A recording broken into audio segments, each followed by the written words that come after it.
제자들은 지금 깊은 근심에 쌓여 있습니다. 예수님이 어디로 가시는지 알 수 없었기 때문이죠.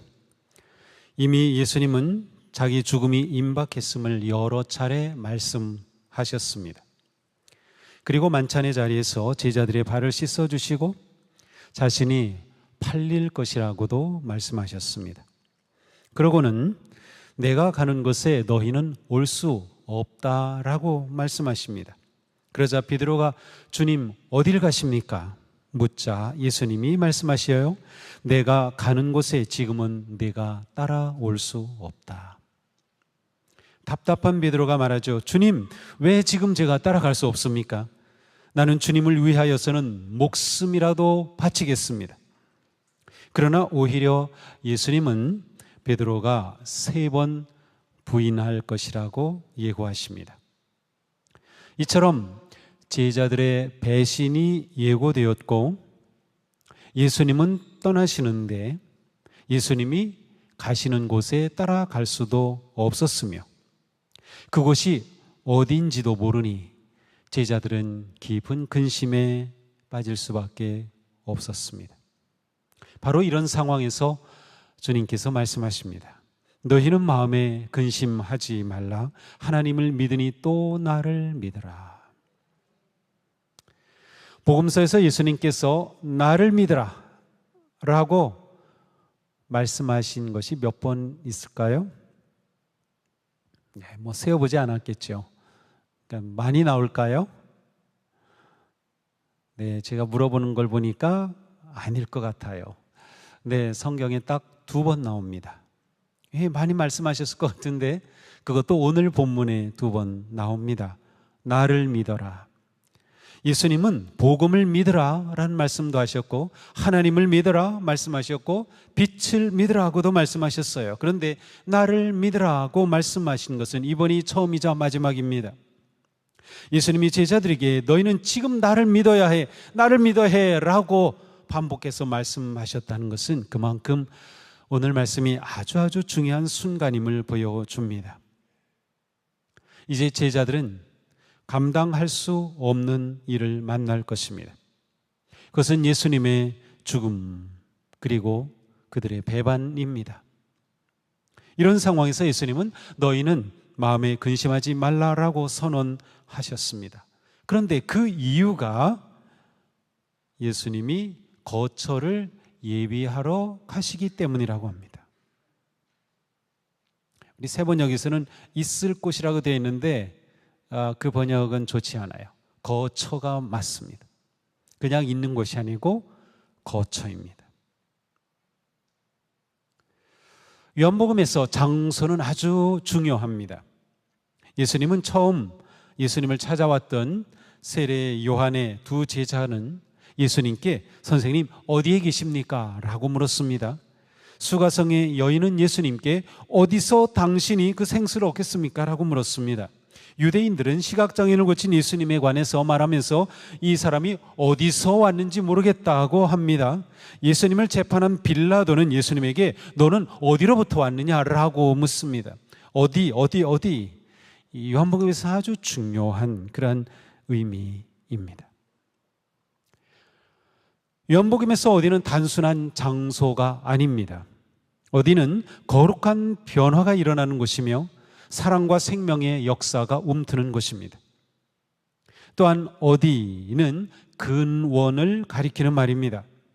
예수님께서 예비하러 가시는 그 거처는 땅도 하늘도 어딘가에는 물리적 장소가 아니라 하나님과 친밀한 사랑의 관계를 나누는 관계의 공간을 말합니다. 그러므로 거한다라는 말씀은 특별한 관계 안에 있는 것입니다. 그러므로 예수님은 뭐라고 하셨어요? 내가 아버지 안에 거하고 아버지께서 내 안에 계심을 믿어라 라고 하셨어요. 아버지인 하나님과 아들인 예수님은 친밀한 관계 속에서 서로가 서로에게 거처가 되신 겁니다. 바로 이 개념입니다.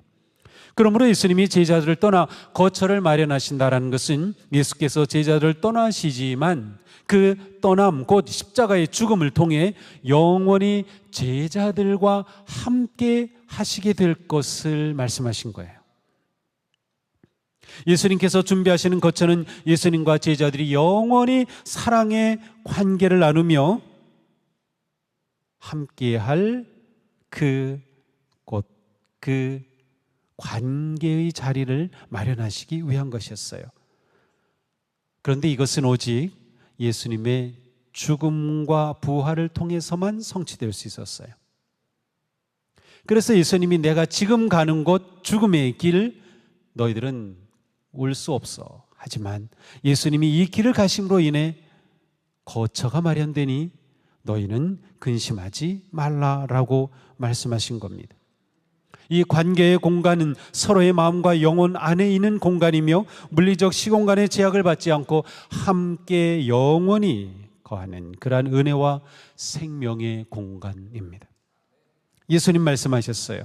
가서 너희를 위하여 거처를 예비하면 내가 다시 와서 너희를 내게로 영접하여 나 있는 곳에 너희도 있게 하리라.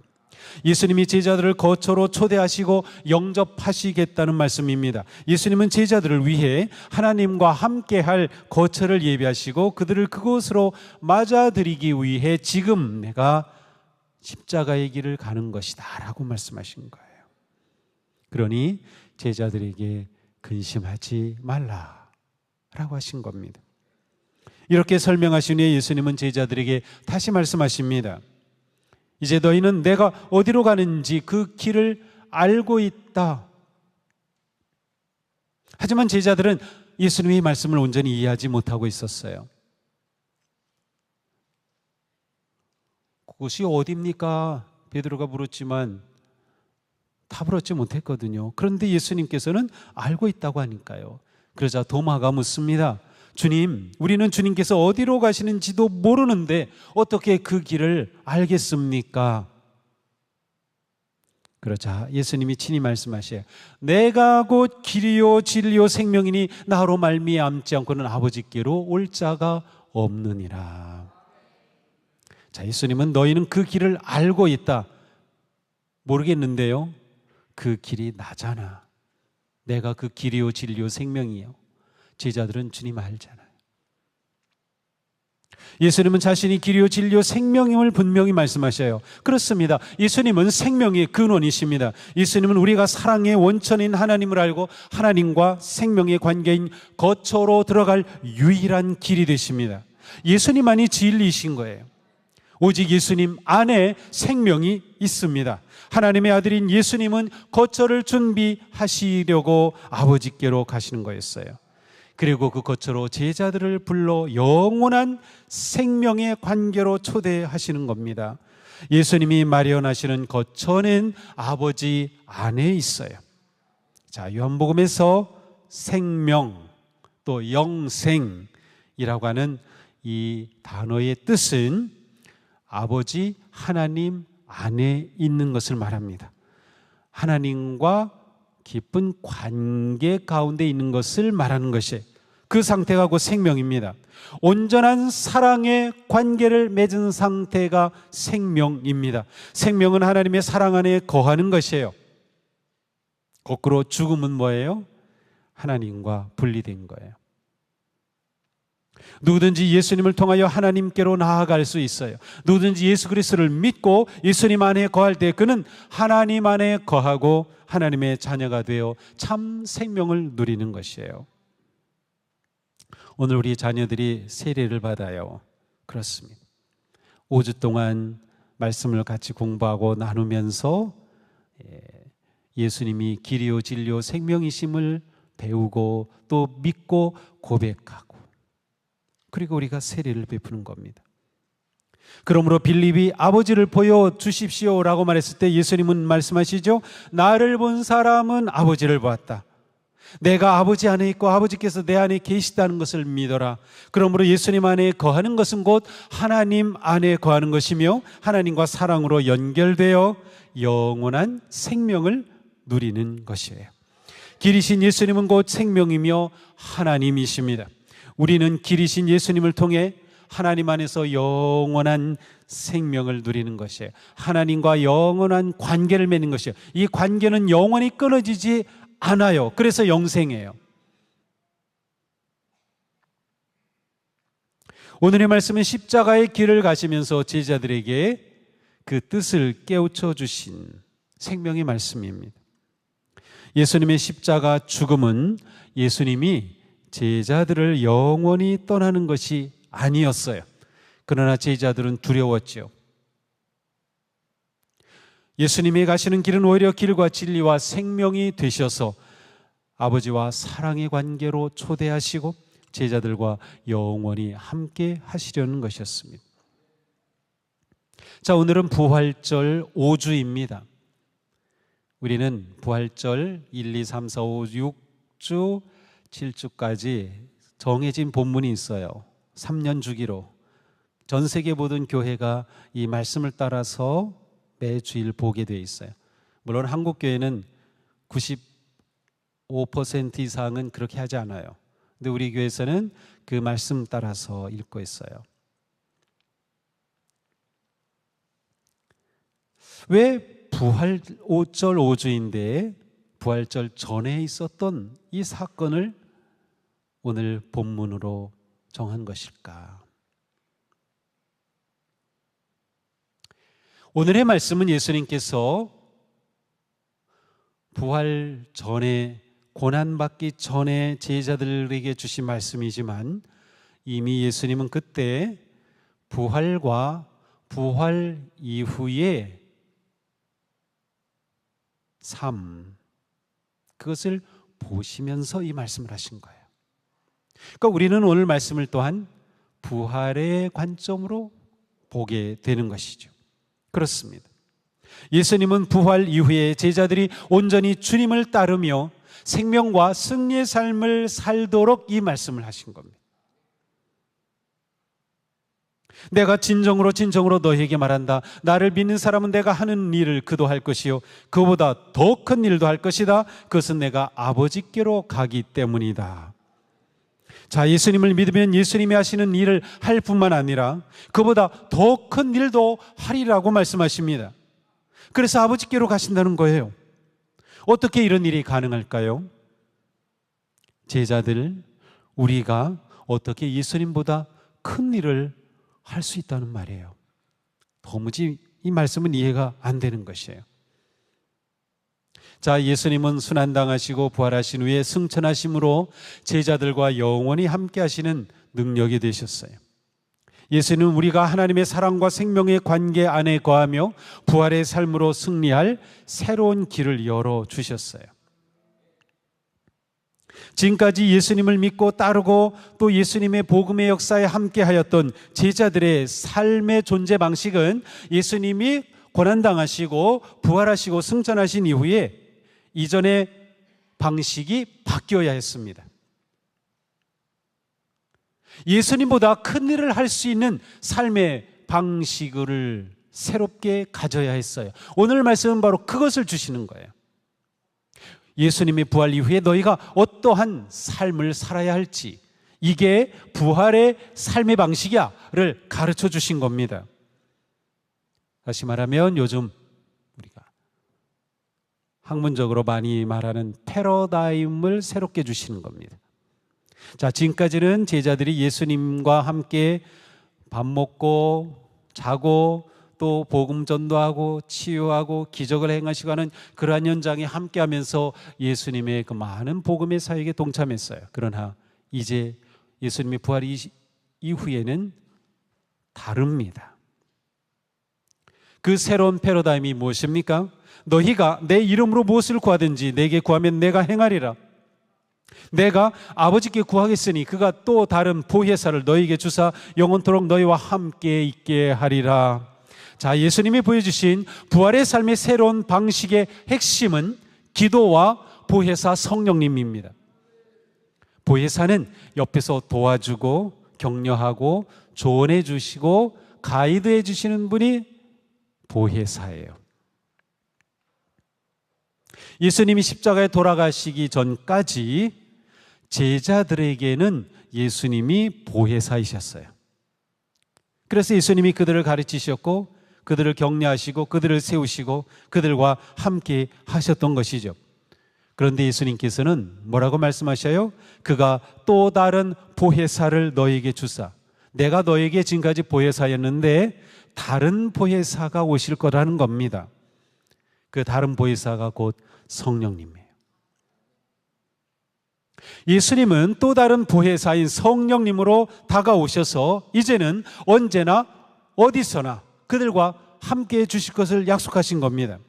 그러므로 예수님의 부활 승천 이후 제자들에게는 성령님이 그들의 보혜사가 되었고 그 성령님은 곧 예수 그리스도의 영이라는 것을 알 수 있었습니다. 우리가 부활의 믿음으로 보혜사 성령님을 의지할 때 더 큰 일도 할 수 있는 겁니다. 내 힘으로 하는 게 아니었구나. 내 경험, 내 지혜로 더 큰 일을 하는 게 아니었구나. 더 큰 일이라는 것은 우리를 통하여 보혜사 성령께서 하시는 일이었구나라는 우리는 보게 되는 거죠. 그렇습니다.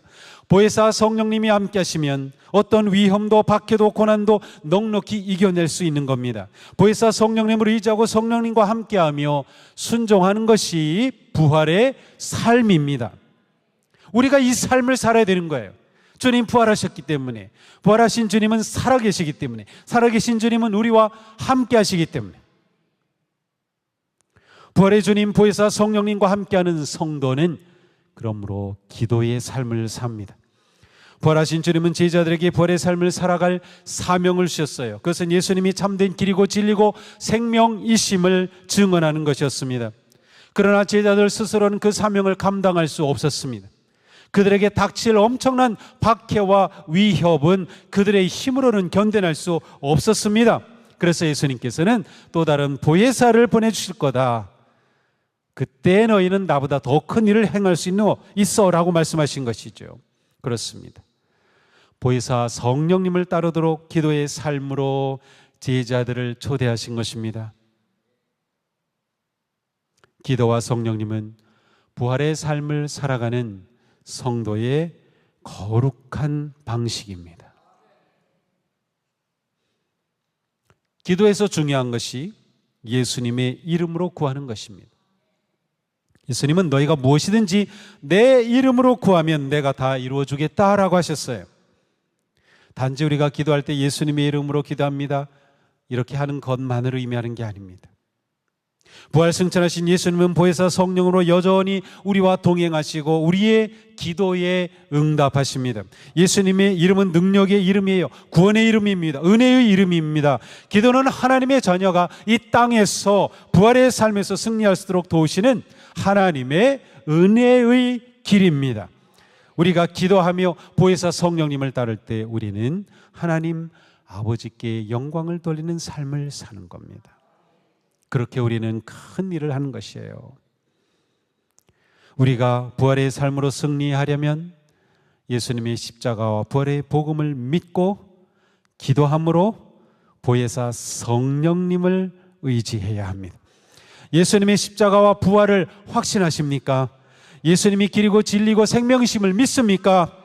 예수님의 은혜로 하나님 아버지의 사랑 안에 거하는 생명의 삶을 살고 싶으십니까? 기도하십시오. 성령님을 의지하며 자신의 삶을 성령님의 인도하심과 능력에 맡기십시오. 오직 예수님만이 우리의 희망이며 구원입니다. 부활의 주님을 믿고 의지하고 따르시기 바랍니다. 주님을 믿고 따르면 하늘 길이 열립니다. 예수님을 믿으면 생명의 기쁨을 누립니다. 예수님을 믿고 의지하면 마음의 근심이 사라집니다. 주님께서 우리를 위하여 거처를 예비하여 주셨으니 우리는 하나님과 사랑의 관계 안에서 생명의 삶을 영원히 살아갈 수 있습니다. 보혜사 성령님 안에서 우리는 큰 일을 하게 되는 것입니다. 우리가 주님의 이름으로 기도할 때 주님께서 이루어 주셔요. 우리가 이러한 삶을 사는 것, 이게 부활의 삶입니다.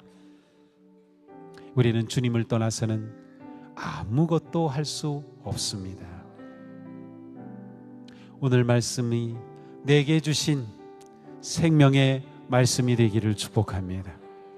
오늘 말씀 붙잡고 부활의 성도로 그렇게 기도로 보혜사 성령님과 함께 놀라운 승리의 삶을 향해 나아가는 우리 모두가 되기를 주님의 이름으로 축복합니다. 기도합시다.